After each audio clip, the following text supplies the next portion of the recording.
This episode is brought to you by Bellator's Publishing, bringing stories to the world that last forever. She says, you sent that beast through to kill me. Yeah. And this is the thing that makes me think that Finran was the beast that he sent through. It's the fact that he said, you sent that beast through. It seems there's like a first clue to tell us that yes, Finran was as well maybe a wolf. And Sarah said that she can see that this guard, they feel maybe ashamed with everything that's happening. These guards, maybe they did kind of like a oath with the king, giving like loyalty to the king because he did this. Now they're submitting to Belikon's order. Obviously, Edina told something to Belikon. He just didn't like it. Didn't believe her. And it's obviously for him like, no, that has to be a lie. So what could it be? Because I think maybe the potential lie could be that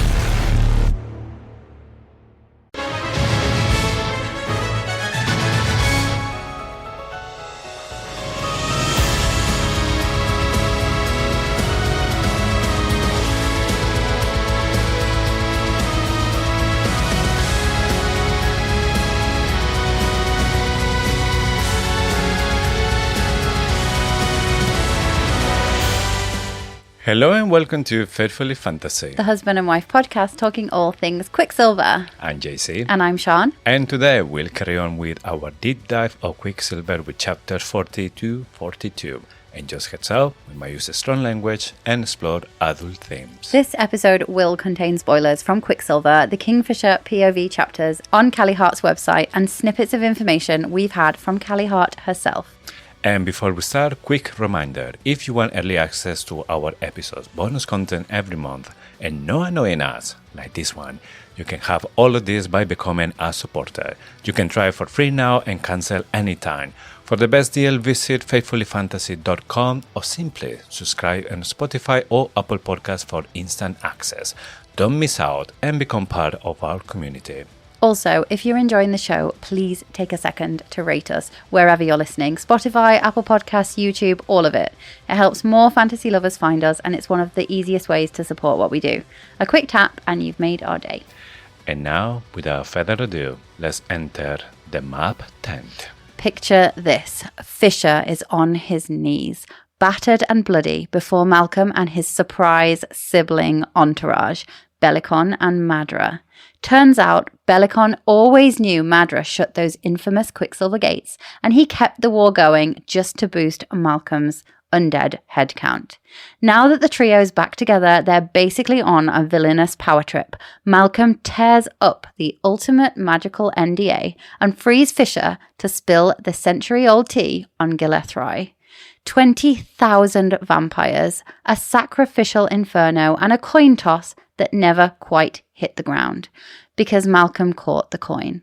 With the city doomed, Fisher made the call to close and burn it, keeping the Fae from joining Malcolm's army and earning himself a lifetime ban on telling anyone the truth. Malcolm, not to be outdone, built a labyrinth and hid the coin at its heart, surrounding it with tormented souls Fisher had tried to save. We find out that Fisher's exile was spent getting his steps in, searching that labyrinth for the coin so he could put it on the ground, end the suffering of the people of Gillethrye, and challenge Malcolm anew. But story time is soon over. Fisher snatches solace, makes himself a belly kebab, and mayhem erupts. Cue a giant demon spider, a mad dash through shape-shifting walls, and a pile of coins that would make any trickster proud. Only the real coin is silver, and Malcolm can't touch the stuff without getting scorched. As the centre of the maze turns into a supernatural showdown, Ceres gets her own quest within a quest, complete with Quicksilver Satnav, a dramatic mate declaration, and a literal dive into a dead spider demon for the prize. We get family drama, undead theatrics, and Carrion being Carrion. Just another day in the labyrinth. Wow, can you believe that after this one we had just one more and we are done with the deep dive of this book? We're getting ready for it. I can't believe it. Yeah, it's getting ready now to the end of everything. And of course, after this, we start getting ready for Brimstone. I know, and I've read the first few chapters of Brimstone, and honestly, you are in for a treat. You haven't read it yet, have you? No, I haven't. It's so good. If anyone doesn't know, that Kelly Hart was giving away copies of the first few draft chapters. I think there's 3 chapters, or there's the prologue and a couple of chapters, and it's just really good. Yes, maybe we can do like a bonus special or too much spoilers about it. We can we could do a spoiler-free bonus episode. Just maybe like a week before. Yeah. Or Brimstone. So. Yeah, we are sworn to secrecy on it because it says you can't do anything with it. Yeah. So managed to keep it a spoiler-free so far. So we'll do a spoiler-free review of it. Yes, just to get people excited. That's one of the reasons I haven't read it, because I didn't want to spoil it by mistake. Nah, you won't. You know, it's very clear what is Brimstone and what isn't. Yes. So now let's go to the fine print, the part of the show where we scour the pages for clues of what is to come. Chapter 40. Introductions. So the title, obviously talking about Malcolm introducing himself in the book, but also about Belikon and Madra and their real personality. So this is the first, I mean, we know Madra's bad, we know Belikon's bad, we know Malcolm's bad, but this is the first time we know that they're actually in cahoots. They're working together. Yes, it's not just only they're working together, because turns out since they're family, we still don't know how, or if it's actually or if true. They are, yeah. Yes. I have theories. I mean, it's not really like a joke, because it's a human affair and a vampire. Yeah, walking into a bar. Oh, everyone will be like, no, not the joke segment again from last week. They were good jokes. Okay, so we're going to start with this chapter, and it's obviously doing the introductions. So Malcolm is the one who is introducing himself. He is talking to Sarahs, but also he's talking to Lloreth. And the thing that I thought was really interesting here, because when he was talking to Lloreth, he said, because your stature, you must be one of the Kingfisher Lupus Proelia. So what does it mean? The people who are from the Lupus Proelia are taller than the rest of the Fae? What he says, this reference. For his stature, well, I think they're actually wolves. I can't shake the feeling that they're actually shapeshifters. I think there might be something about their appearance which gives it away. But because we're having the story from Ceres's point of view, she doesn't recognize it. She doesn't know the difference. And so there's something else that Madra says later that just for me, like, seals the deal that Kingfisher at least is from a family of shapeshifters. Yeah. And they're called the Lupoproelia. They're called the wolves. There's a lot of symbolism around wolves. We know that shapeshifters exist because there's explanation of shapeshifters that become seals in the bar. I just believe they're wolves. Do you think it's going to be like the wolf from Twilight? There's going to be maybe giant wolves? Yeah, but I think it might have been part of the curse. I wonder if they were shapeshifters and there's somehow a curse on them that stops them turning into wolves right now. And they'll break the curse and they'll be able to shapeshift again. Yeah. I don't know. There's something about it. I don't know how Lloreth became part of the Lupoproelia because he was found in the street, wasn't he? And he was like almost dead. I wouldn't necessarily have thought that all of a sudden he was a wolf, but he went through this, like, he trained. He was small, he was skinny, and then something happened and he managed to cross Omnimerin, the mountain, and he was like a warrior at that point. Yeah. He either there's a curse, or maybe he crossed Omnimerin as a wolf. Maybe that's how he did it. Yeah. Something happened and turned him into a wolf. Yeah, I think what is clear is that it's not something that maybe is because your bloodline or because of family thing. Is something that you have to do or you have to go through, like maybe to earn it, to be one of Fisher's wolves. Yeah, well, that is what it feels like with Lloreth.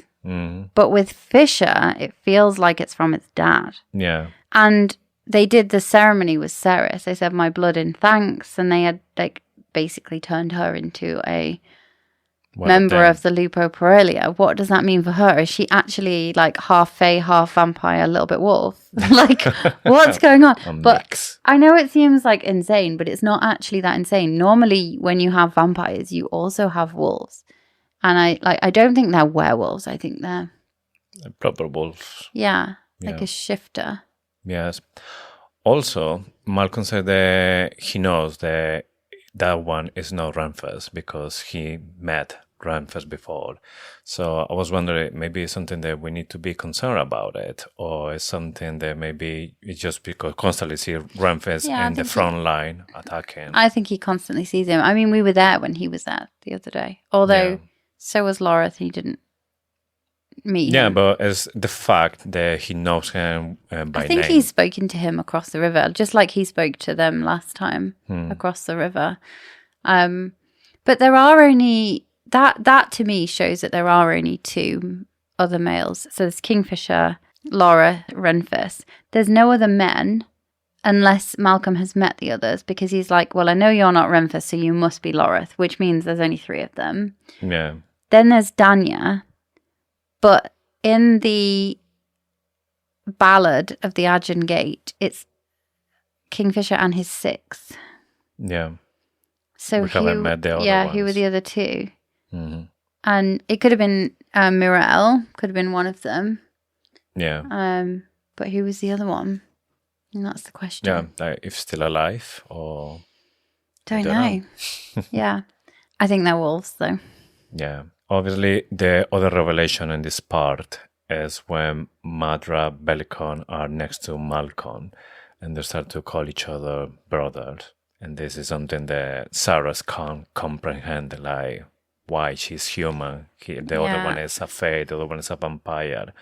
How can they be brothers? Do you want the unhinged theory? Always.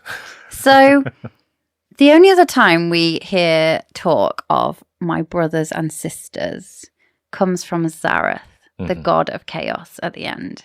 He says, my brothers and sisters won't be able to find you if you are something new, something never seen before, aka half a vampire, half a fae. And they're now saying, my brother's sister, brother, sister. Belikon literally says, you cannot kill us. We are gods. And I just have this feeling that it's one of those times where Callie Hart's just going to be like, well, I told you so. From the I literally spelled it out on the page. We are gods. And I just think that they could be gods. Yeah. Could be Zara's brothers and sisters, but maybe their brothers and sisters, like their brothers and sisters gone bad. And we know that the Quicksilver doesn't really care that much about evil.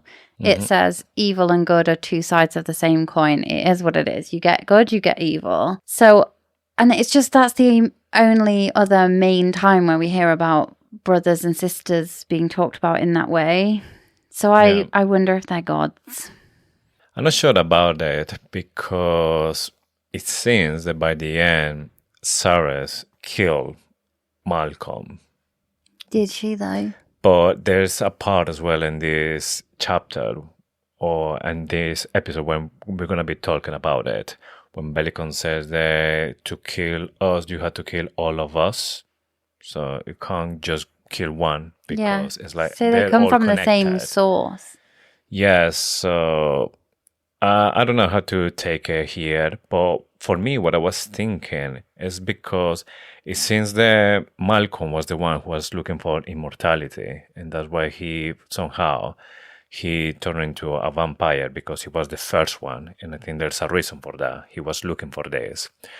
But Madra, she is being in Evelia and Silver City, Savarian, for thousands of years, I think. So it's the same as a fae. But it seems that she is not a fae.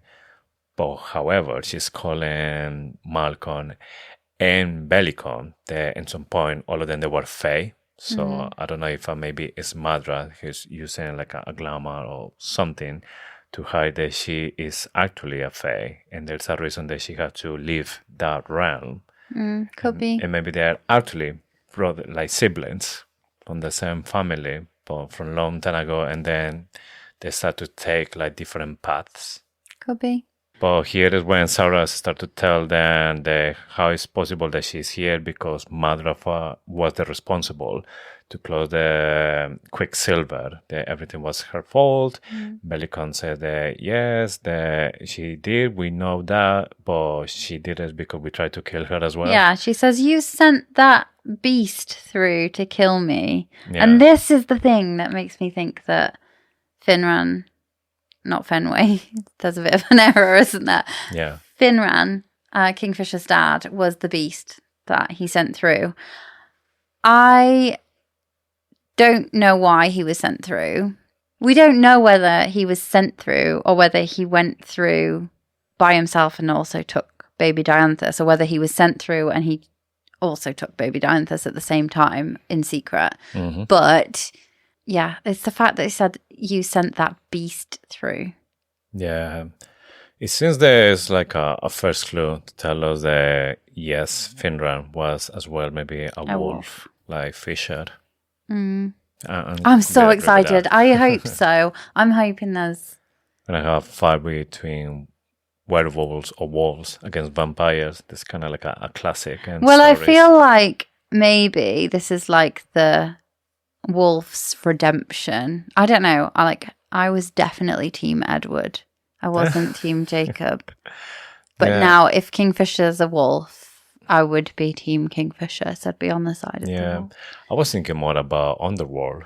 Oh, yeah. Yeah, Underworld was more the vampires. They were using the wolves or the werewolves, and then the werewolves just rebel against the vampires, and this fight starts. So. I don't know why. The Wolf King is a book that I've recently read. It's really good. I'm not going to spoil it, but there's a history of werewolves in there that is just super cool. I don't know if it is already in folklore, if it's based on that, or whether she's come up with it. But yeah, the Wolf King's story of how werewolves came about is super cool, and like I could see something similar being the case in Quicksilver.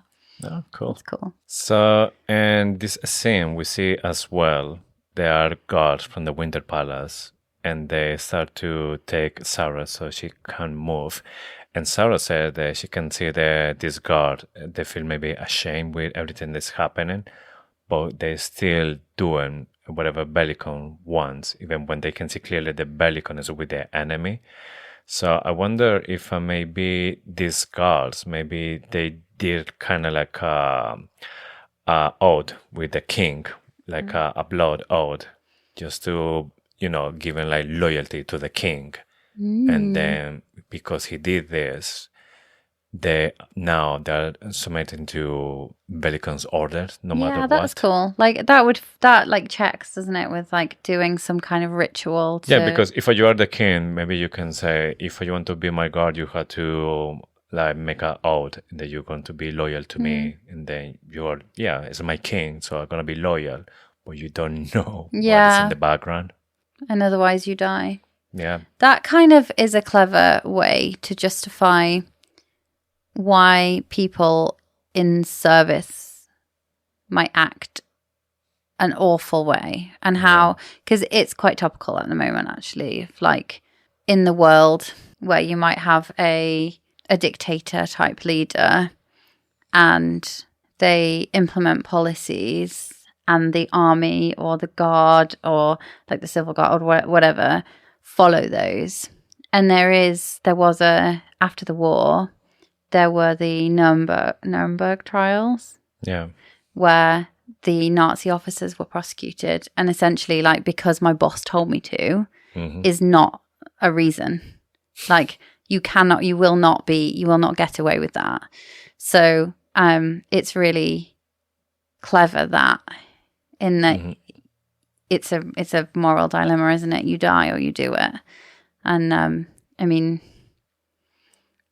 in a lot of these cases, like, you would think that people would rather die than treat people in that way. I definitely think that maybe something like this is happening because otherwise, why Sarah will say that this girl will feel like ashamed about what they're doing. Yeah. And I think it's just because they had no option. It's because they had to. Well, they have an follow option. that. The other option is that they break the oath and they die. Hmm. Yeah. I like that. It's a clever theory. Yes. But then here, Belikon wants to tell to everyone what the Fisher had done in Gillethrye. And he says that, okay, let's do something better. Let's go to make Fisher to tell to everyone what happened there. And they release him from the oath. The magical non-disclosure agreement. Yes. And now he has all the power to tell all the story that what happened there.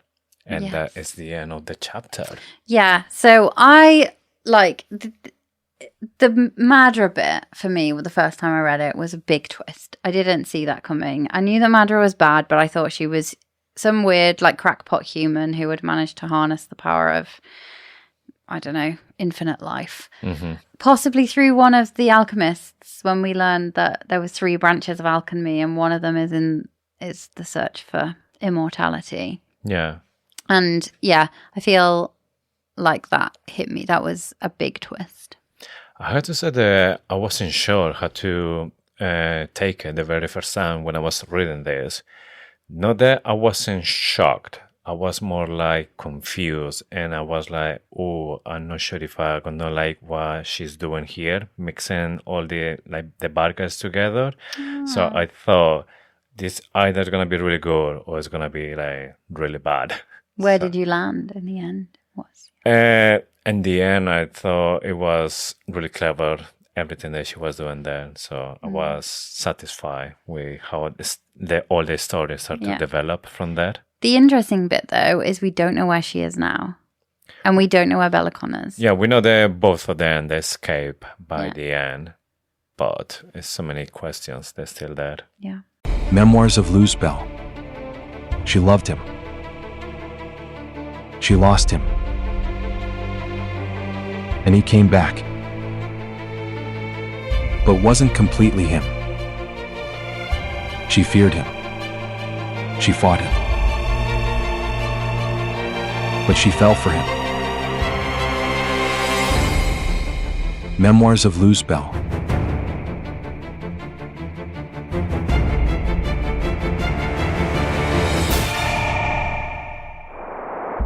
Now available on Amazon.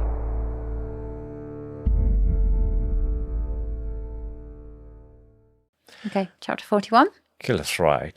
So obviously this is just the name of the city. I did do some like digging around to see if I could find any like etymology for the name Gillethrye. There was some like potential links to Arthurian legend again, but nothing substantial. Like it was it feels like a genuinely made up fantasy name. So I couldn't find anything. For me, it reminds me like Gillette, but you just add extra words. Gillette, like the razors. Like the razor, yeah. One cutting or something. I don't know.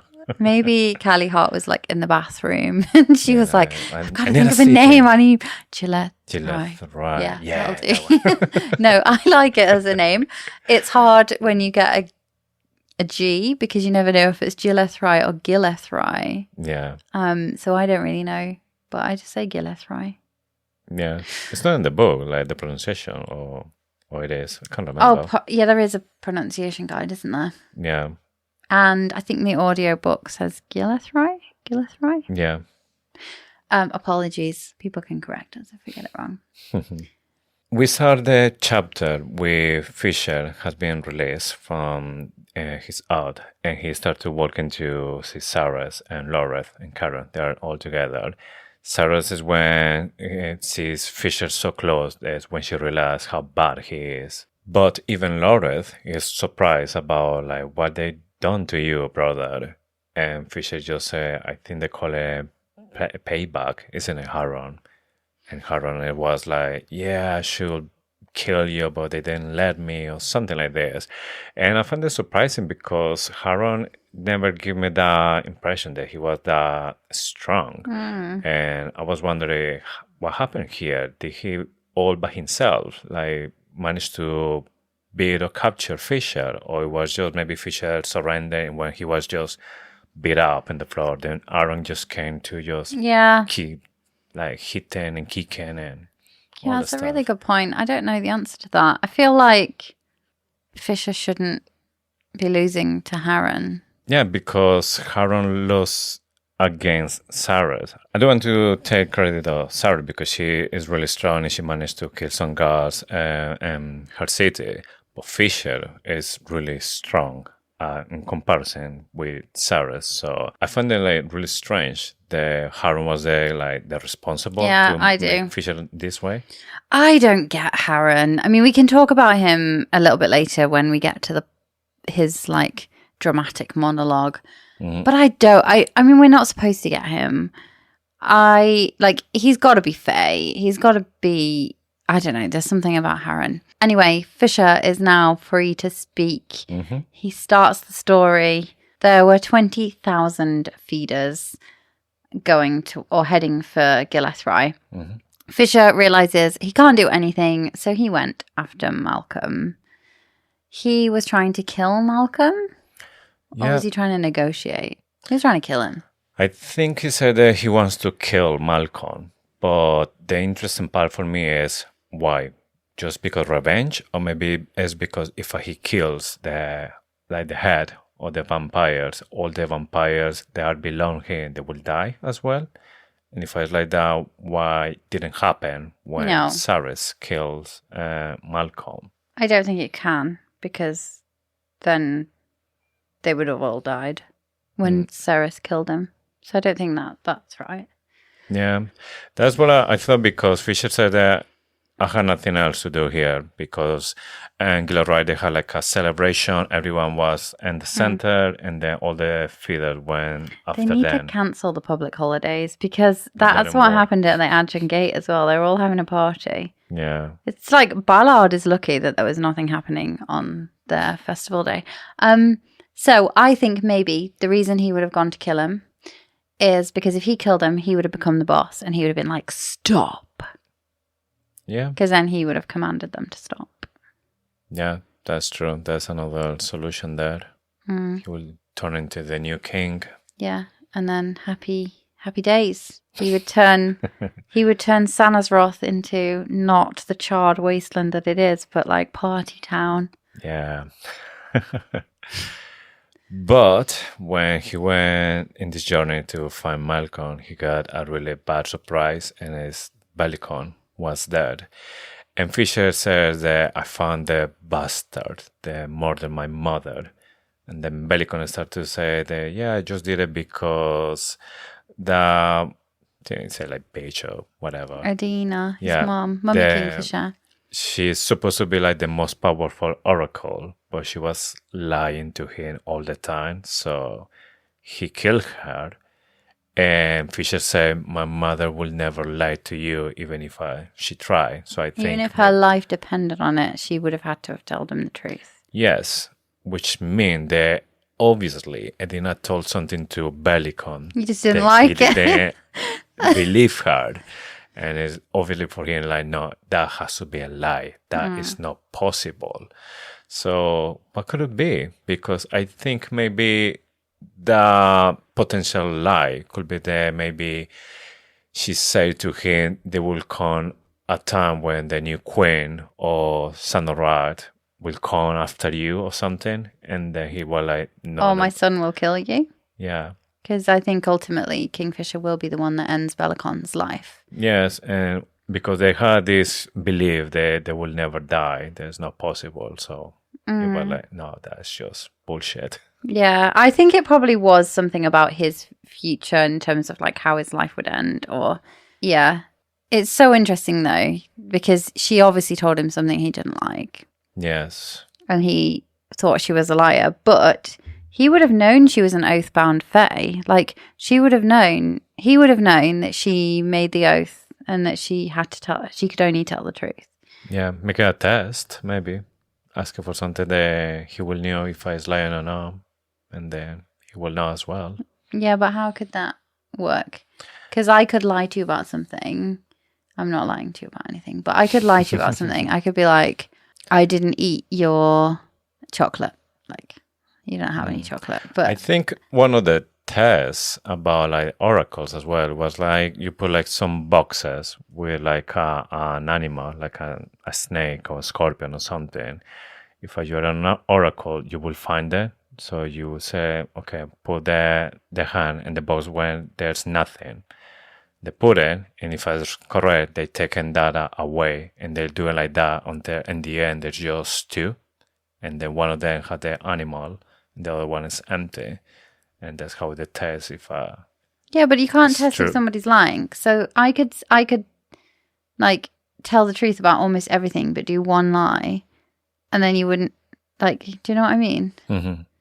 I don't know how you can test for lies. Am I being stupid? Well, for me, it's more about the fake world when they know that maybe some of them they can't lie, or they don't like to lie. No, they I don't can't. know. They physically They can't. physically can't. So we come to the point when Fisher says that he found out that Belikon and Malcolm they've been working together before the blood curse, and I think it's here when everything started between these two, and actually was Malcolm that was looking for this way to live forever. So I think between these two, they managed to create the blood curse. Everyone took us a blood curse, but it's what Malcolm wanted. He wanted more power, and he wanted to live forever. I think they were all maybe working together on it because Madra was also looking to be immortal, and she somehow succeeded. Like Malcolm succeeded. I wonder if they all just did different ways, but they were working together. Yeah, they may be doing experiments or tests. Yeah, I agree with you. They're definitely in pursuit of immortality. We know that alchemists, some alchemists, that was their only study. Some was manipulating Quicksilver, but others were looking for immortality. But Fisher didn't know that Madra was working with them. Did he know that Belikon was working with him? Yeah, because they were in the cave.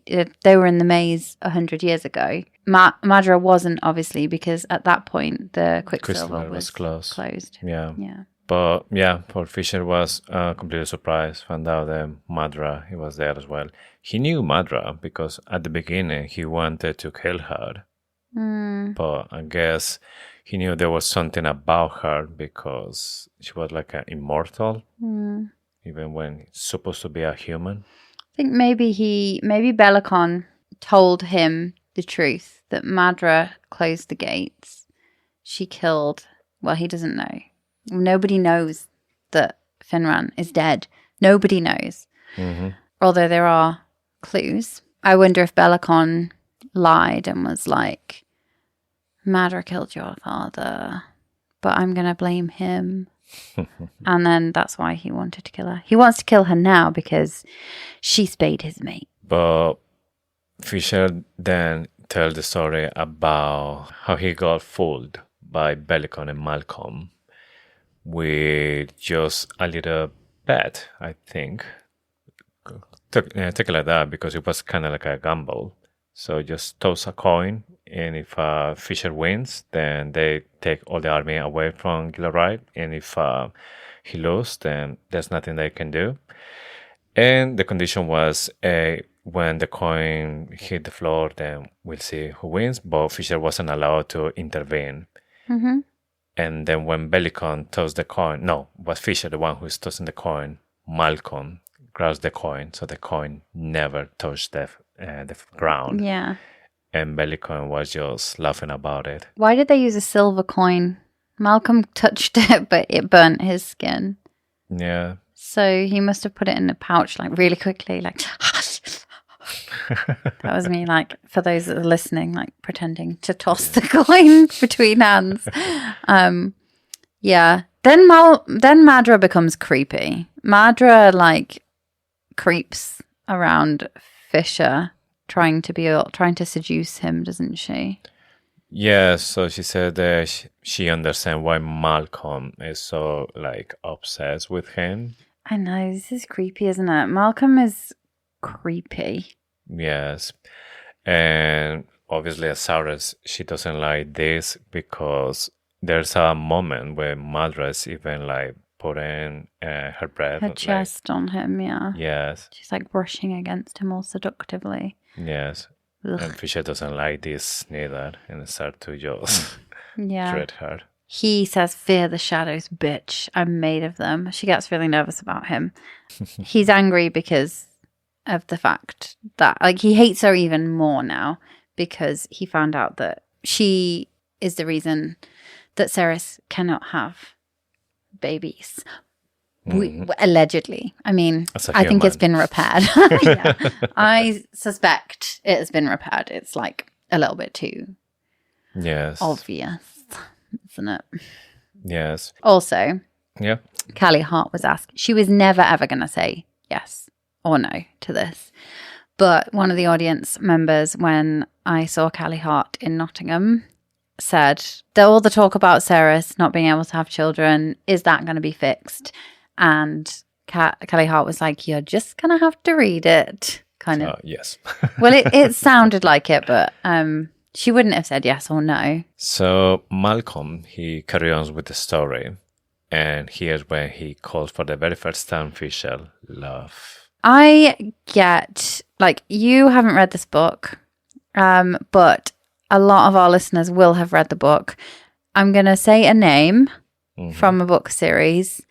And those who know, if you know, you know, I get Amarantha vibes from Malcolm here. Luckily, Edina has protected him, given him the silver gorget and a couple of other things. So Malcolm hasn't actually managed to touch him. But Malcolm appears to be just a big old pervert. Yes, because he was really into trying to buy Fisher or Fisher buy him, like make him drink from him. Yeah, well, I think he wanted to turn him into a vampire, didn't he? Make him one of his lords. I don't know if it was talking about vampire or about, the taboo part. Yeah, well, he was. But in doing that, he would have turned him into one of his lords. Yeah. And that is, I feel really bad for Teledeus. But that's what happened to him. Ugh. It just makes me feel gross and sad. Also, something interesting here, like for the people that instead of reading the book, they were listening to the audiobook, as the Malcolm was asking to Fisher, how long do you stay in the labyrinth or the maze? And Fisher says 55 years. And Malcolm said, oh, yeah, and after that, 8 years trying to look him for the coin. But this is wrong. Only makes 63 years, doesn't it? Yes, because he's supposed to be there 110 years in total. So in the book, this had been corrected, and then Fisher said 102 years. Yeah. So I read the Kindle Unlimited version, and for some reason, my Kindle Unlimited version is not updating. It's still the original self-published one. Everyone makes mistakes. I just, it got fixed. It's fine.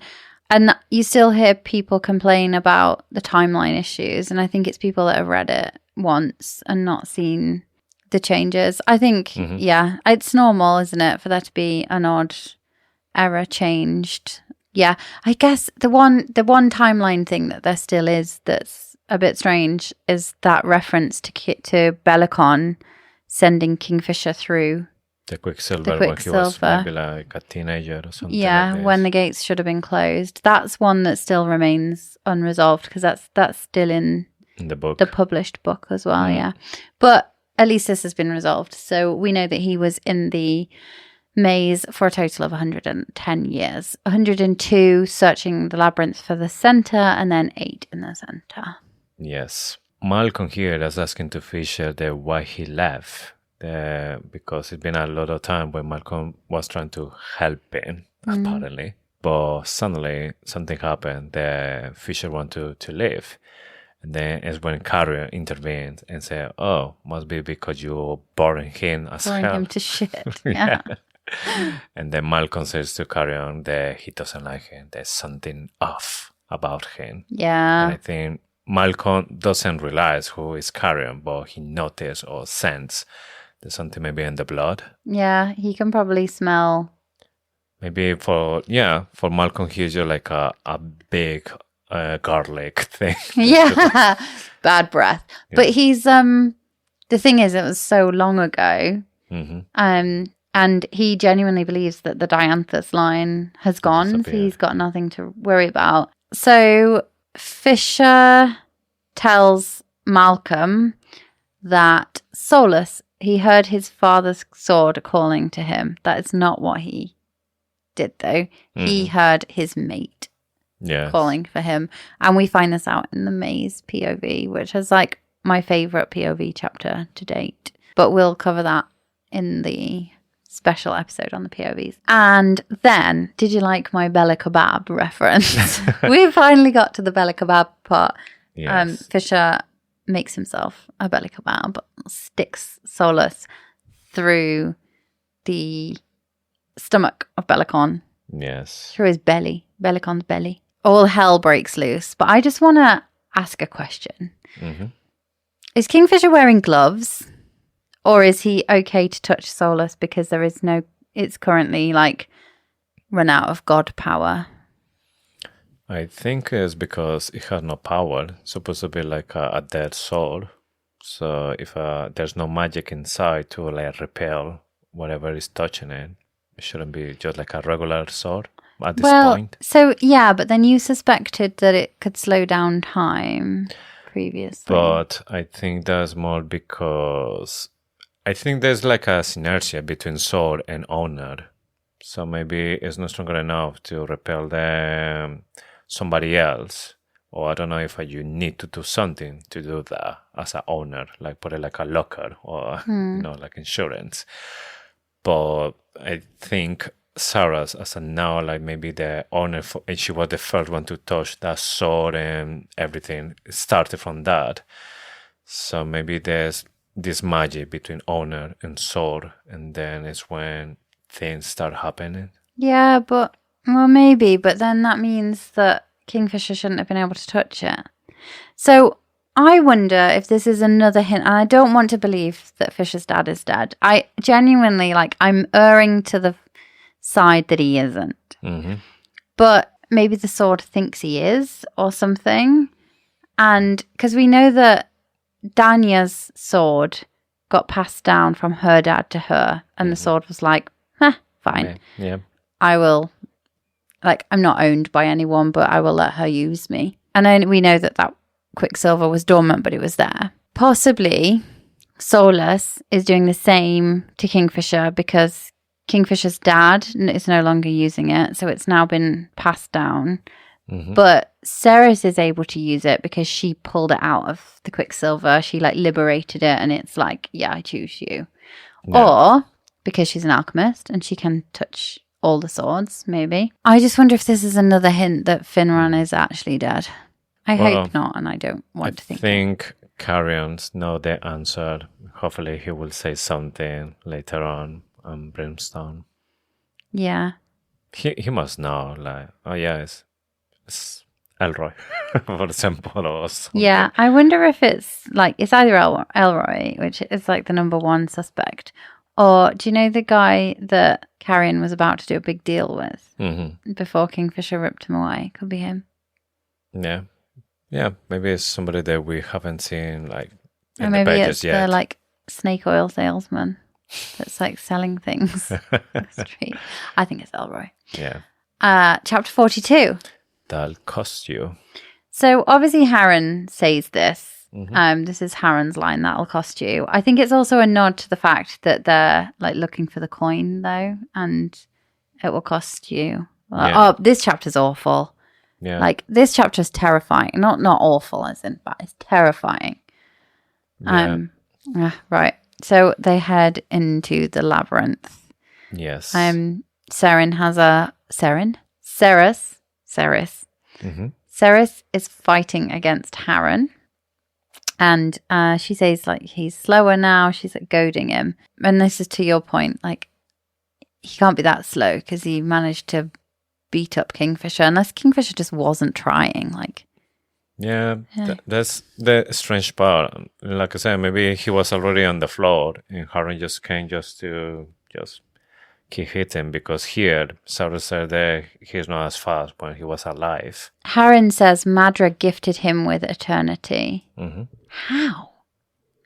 Like, she obviously figured it out and then gave him the secret as well. Yeah, I don't know how to take this one, because when he says this, is talking right now as a maybe zombie, that now he is immortal in this way, or he was talking before that. So he knew that even when after he died, he won't completely die. He will come back.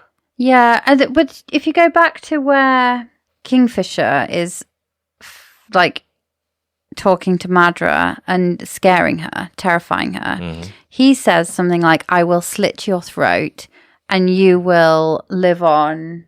Yeah, he says something like, "You will live on nothing but spirit and you can't pass on." And the way that he's talking to her there is like he knows that she's given her soul to somebody and she will be the one that is floating around in eternity. Yeah. So I think Kingfisher knows a bit more about Madra than he lets on. And I wonder if there's a link there. Like, do they share part of a soul, Harren and Madra? It doesn't seem to stop you from dying, though. It just seems... It doesn't seem to stop you losing your body. You just can't pass on to the next bit. You can't do anything. Yeah.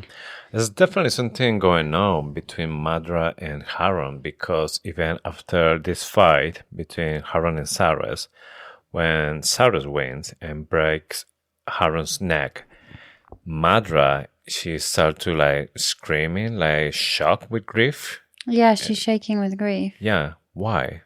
Yeah, because she obviously cares about him. In the end, he was just a soldier. So why she cares that much for him? Yeah, he was obviously not just a soldier. There's definitely something else there.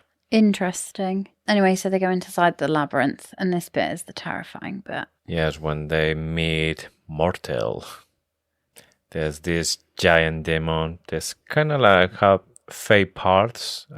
Oh, is he half? Like he's half fae, half spider. Yeah, it has like the face and the torso. But he doesn't have a face. He just has a big mouth with loads of teeth. Yes, and has no hair. So it feels like something from Stranger Things, doesn't it? Yeah. It was weird. The first time I read this, like, I was so surprised there was vampires. So when I found out there was vampires, I was like, oh, I didn't realize this was a vampire book. And then this bit happened, and I was like, oh, I didn't realize that. So I suspect that there's going to be loads of demons that we meet in Brimstone or beyond. Like, this isn't going to be the only demon. Although we do know that Malcolm just cooked up this maze. He had this power to just invent the maze, which is interesting, because is it real? Like the bathtub in Ceres's, when she's like come out of the forge and Fisher just... That's something that I really want to like ask to Kelly Hart. Like, okay, all these illusions, it's just that illusion, or actually they can kill you. Like, if did Ceres really have a bath? Well, it can kill you, can't it? Because it's like, okay, what we're talking about illusion, because illusion is something about that is not there. That's like fake. But in the Kingfisher POV chapter, when he conjures this bathtub, he says it'll be there until she doesn't need it anymore. So it's like it's there, and then all of a sudden when you don't need it, it's not but I think he does the same, like maybe with clothes or with everything around. So is that what? It's just it looks, but it's not. Yeah. Like when he was fixing the forge as well. It's cool. Yeah. Cool magic. But it can't see. It can only sense movements. It can't hear anything either. So they can talk, which is good. Because imagine if you couldn't communicate. And poor Carrion is on the floor and he has to like slide along. It's like a Spider-Man, but on the floor. Because it can't distinguish between the wall and the person. So it thinks it's just there's an object. Unless the wall moves. Yeah. Then it can't sense it. When everything goes wrong here, they had to act quick. Between all of them, they kill this demon. But then Fisher said that, well, he will respawn. Yeah. So. But she can hear the Quicksilver. She senses the Quicksilver at this point. Yeah. And when we get to the end of the chapter, we find out that the coin is inside. In the back of his throat. So it's interesting here. It's like a little bit of foreshadowing that you come back to. Yes. But yeah, Ceres is just leading the way because she can feel the Quicksilver. She can feel the pull. And they go to this room when it's just millions of silver coins. And somehow Malcolm, Madra, and Belikon appears here as well. And Belikon is now without even a scratch. So the Belikon kebab, did you say before? Belikebab. Belikebab, yeah. That is not happening here anymore. And here's when he says that if you want to kill us, or you want to kill one of us, you have to kill all of them. Yeah, he says we are the triumvirate. We are three crowns, one source. So what does it mean? That Malcolm is still alive, or he will come back to life? I think they're gods. Yeah. I don't think we have seen the last of Malcolm.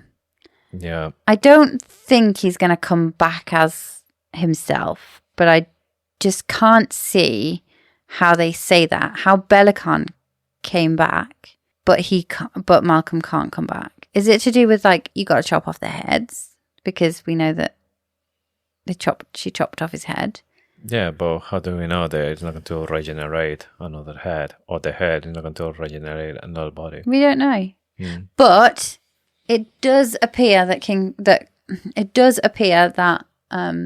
Ceres is queen and of the vampires now. So yeah, she's about to be crowned, unless something else happens where Malcolm comes back. Does anyone know any lawful reason why? I think there's going to be another, like, not giving too many spoilers about Harry Potter, but we're going to have another, like, Voldemort moment. They're just going to come back, but from scratch, kind of. Well, it does feel to me like killing the big boss in the first book is weird, isn't it? Yeah. So either he's not dead, or 3 books, 3 villains. You've got Malcolm that goes in the first book, Belikon in the second, or Madra in the second, Belikon or Madra in the third. And I know that we're hoping for 5 books, but the other 2 are different POVs. So one of them is Carrion's and one of them is someone else's. So you just don't, like those 3 villains, 3 books, that could work. Otherwise, we might end up in this Rebecca Yarros situation where I know we can't spoil this book, although most of the people listening will have already read Fourth Wing, where one of the main villains come and go. Villains come and go. I just can't shake the feeling that he can't be dead. Belikon literally says, if you want to kill him, you have to kill all of us. And she didn't kill all of us. Yeah, I just can't believe that he's fully gone. Yeah, I have the same feeling. There's an interesting exchange when Belikon comes back, and he says to Kingfisher, I wanted to kill you the moment your mother whelped you, dog. And whelped is a word that you use with puppies. Like, puppies are whelped, aren't they? Yeah. So I'm just going to add this to the Kingfisher as a... I mean, Belikon called him dog. So. Yeah. There's so much stuff. But the fact that he says, I wanted to kill you the moment your mother whelped you, dog. 2 things. 1, that's a reference to a dog, aka a wolf. Not a werewolf, a wolf. And 2, Belikon shouldn't have known his mother when Kingfisher was born. So that suggests that Belikon had this plan all along. Yeah. He wanted to kill him the moment he was born. So, he only arrived at the Winter Palace when he was 10. So, or 11. Yeah, 11. Yeah. So that means Belikon knew of him 10 years before that. It seems that everything has been planned between Malcolm and Belikon, because Belikon is not supposed to be the right king or Ivelia. So I think has to be with Malcolm's help or intervention that he managed to go there. So Well, they killed the Carrion's Dianthus, dad, yeah. yes. So has to be they knew everything about what's going on in the kingdom and people around as well. And I think Finran was a really important character about, somebody with wealth or somebody important Well, he was with a land. lord, wasn't Yes. he? So I think that was always maybe the plan. And probably Edina was already a famous oracle by this point. Yeah. Well, we know that Finran put wards around around Carlish to stop Belikon or any of his supporters getting through. Maybe that was to protect Kingfisher because he knew Belikon wanted to kill him. Yeah. Possibly because another oracle had said he would be the one to kill him. Like we've got a Voldemort situation. But he couldn't manage to do it, or he couldn't do it. I don't know. Yeah, it's interesting. Carrion is the one who goes in front and starts to be annoying for Malcolm until Malcolm has enough and he just attacks. And something that caught my attention as well here, that the Malcolm, when he's going to attack or he's going to bite, all the teeth turning like pointing. It's not just the fangs. So it's like the full mouth. It's just like fangs, basically. And he started drinking from Carrion. And Sarah was like, oh no, we need to do something. But Fisher was thinking, it's too late. It's been beaten by Malcolm. Fisher did try and stop him, though. Yes, but then something is wrong here. And Malcolm is like, what's going on? What's this? And then Carrion is like, you should have let me. You taste like garlic. Yes, and then is when the other plot twist of this book comes.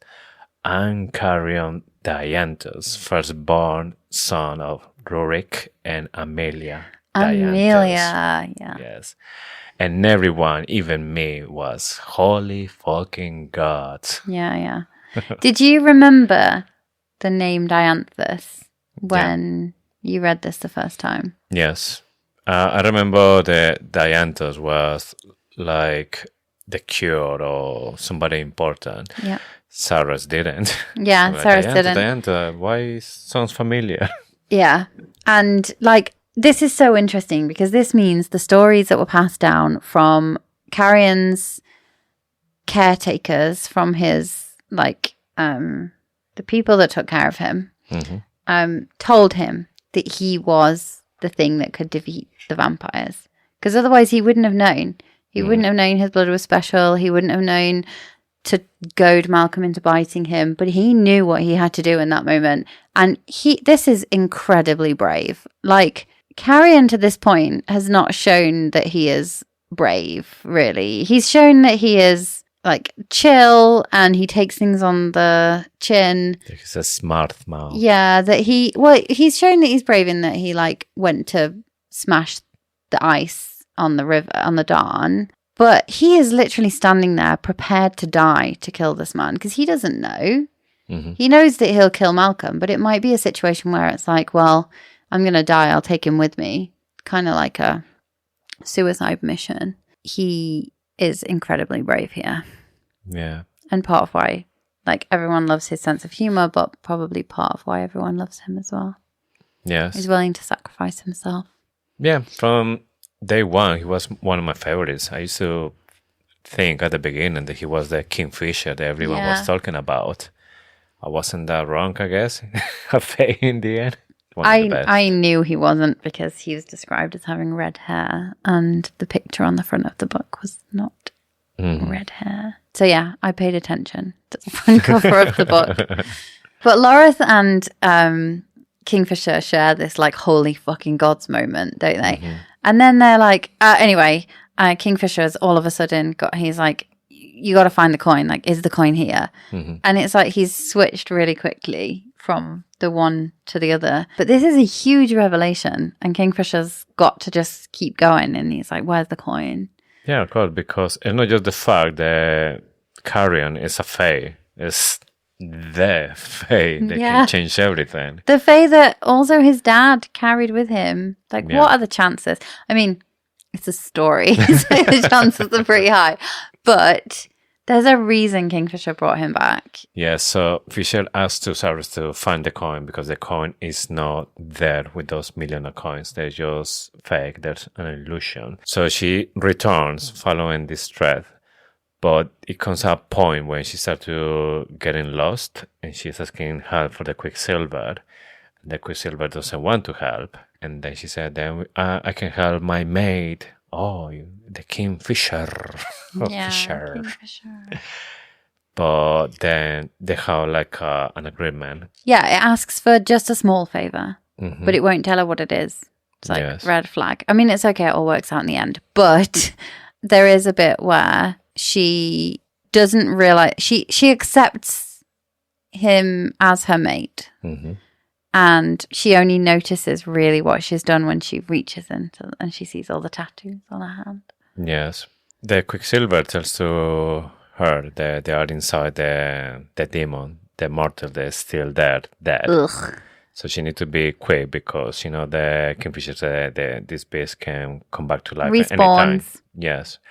So it's looking for the coin that is inside the throat, and she's describing like all the sensations, like putting the hand inside, and it's just completely disgusting, gross. Yes, but she got the coin, and then she hears a voice behind her and says, "You better give me that coin, girl." And it's Malcolm. And it's the end of the chapter. Yeah, chapter.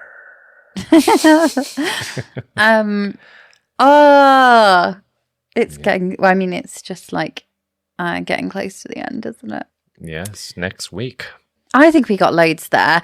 I have just like there's just been one theory that is like a whole thread through this chapter. So I don't think these 3 chapters. So I don't think it's going to be a surprise what is going into my Edina's sketchbook this week. So.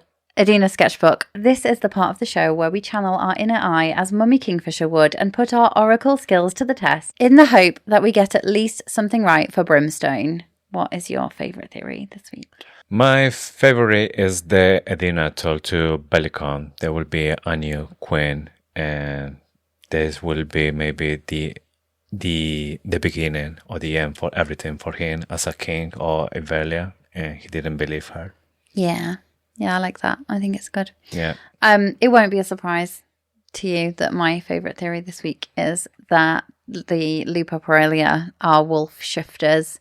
At the very least, Finran was/is, but we've just had so many clues around the whelping, the fact that Belikon calls Kingfisher a dog. Madra says you sent that beast through to kill me, and just like there's wolves everywhere. So yes. I am convinced that there are wolves. We see them maybe hardest, like putting everything together in this saga and this story. So we have fae, we have vampires. Why not? Yeah. Like shapeshifter or werewolves. Yeah. Yes. I don't think they're werewolves. I think they're wolves though. But we'll see. Yeah. Maybe. Have we ever seen Kingfisher on the full moon? We'll have to go back and check. Okay, so sticking with the theme of precognition, let's look at the chapters we're going to cover next week. 3 again next week.